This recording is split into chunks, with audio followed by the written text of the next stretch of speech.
ಬ್ರಹ್ಮ ಪದವಿಯನ್ನುಳ್ಳೆ, ವಿಷ್ಣು ಪದವಿಯನ್ನುಳ್ಳೆ, ಬ್ರಹ್ಮ ಪದವಿಯನ್ನುಳ್ಳೆ, ವಿಷ್ಣು ಪದವಿಯನ್ನುಳ್ಳೆ, ರುದ್ರ ಪದವಿಯನ್ನುಳ್ಳೆ, ನಾನು ಮತ್ಯಾವ ಪದವಿಯನ್ನುಳ್ಳೆನಯ್ಯ.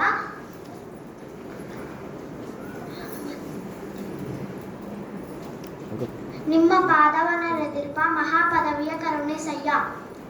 పాము గర్చిన వారిని పలకరింపవచ్చు, గాలి సోకిన వారిని పలకరింపవచ్చు, ధనపిశాచి సోకిన వారిని పలకరింపరాదు. దారిద్ర్యమని మందవ్యాధి ప్రవేశించినప్పుడు వారి పలుకుదురయ్యా కూడల సంగమ దేవ. ಹಾವಿನ ಡಂಕು ಹುತ್ತಿಗೆ ಸೊಸಿನ, ನದಿಯ ಡಂಕು ಸಮುದ್ರಕ್ಕೆ ಸೊಸಿನ, ನಮ್ಮ ಕೂಡಲ ಶರಣರ ಡಂಕು ಲಿಂಗಕ್ಕೆ ಸೊಸಿನ. ನೀರಿಗೆ ನೌದಿಲೆ ಶೃಂಗಾರ, ಗಗನಕ್ಕೆ ಚಂದ್ರಮನೆ ಶೃಂಗಾರ, ನಾರಿಗೆ ಗುಣವೇ ಶೃಂಗಾರ, ಸಮುದ್ರಕ್ಕೆ ತೆರೆಯ ಶೃಂಗಾರ, ನಮ್ಮ ಕೂಡಲ ಸಂಗನ ಶರಣರ ಈ ವಿಭೂತಿಯೇ ಶೃಂಗಾರ. ಲಿಂಗ ಪ್ರಸಾದ ಅಂಗಕ್ಕೆ ಕೊಳ್ಳುವ, ಗಂಗಾಳದೊಳಗೆ ಕೈತೊಳ್ದಿ ಚೆಲ್ಲುವ ಕೂಡಲ ಸಂಗಮ ದೇವ. ಜೈ ಗುರು ಬಸವ.